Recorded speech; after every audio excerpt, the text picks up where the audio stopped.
When a team wins a championship, the coach gets a lot of approval. When they lose, a lot of blame is put on him. Today we're going to look at 3 recently fired coaches who were clearly overrated and probably weren't responsible for their initial success. Number 1. Jeff Fisher. Mr. 7-9 was the head coach of the Titans for nearly 15 years.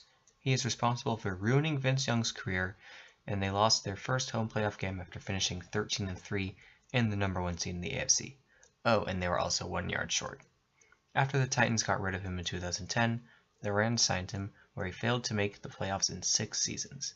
In 2015, he had Nick Foles as a quarterback who didn't show shades of his 2013 self. In 2016, he had Case Keenum and first overall pick Jared Goff, who both underperformed. The Rams fired him in November.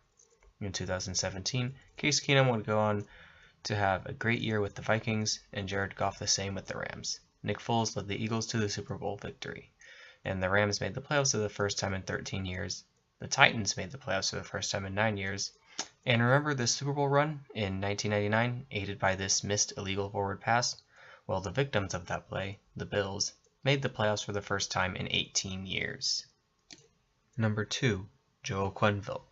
Coach Q was the head coach of the Blues in the late 90s and early 2000s. In this era, the Blues were generally a team that would do well in the regular season and flop in the playoffs. For example, they won the President's Trophy in 2000, only to lose to the Sharks in the first round. After the team was struggling to even make the playoffs in 2004, he was fired mid-season. After that, he was hired by the Avalanche, where he made the playoffs in 2 out of 3 seasons, but wasn't able to emulate the regular season success from St. Louis, and they never even won a game in the second round. Later, he was hired as head coach by the Blackhawks, who had tanked in the earlier part of the decade, and he was carried to 3 Stanley Cup victories in 6 seasons by players such as Jonathan Toews, Patrick Kane, Patrick Sharp, Brent Seabrook, Duncan Keith. You get it, they were stacked. Even Todd McClellan probably could have won a Stanley Cup with this team.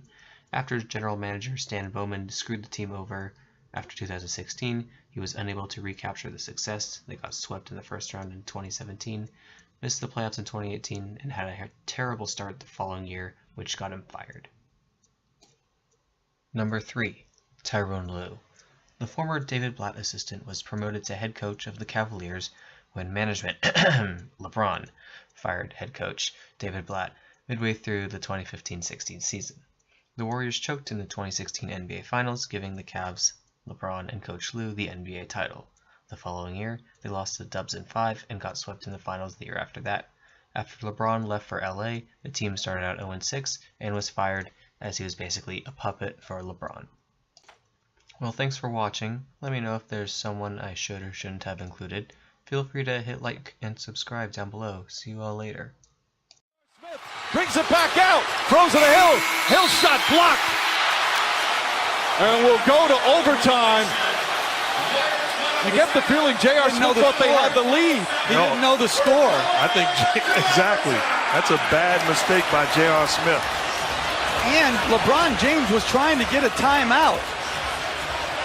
And LeBron James is wide open at the top when he gets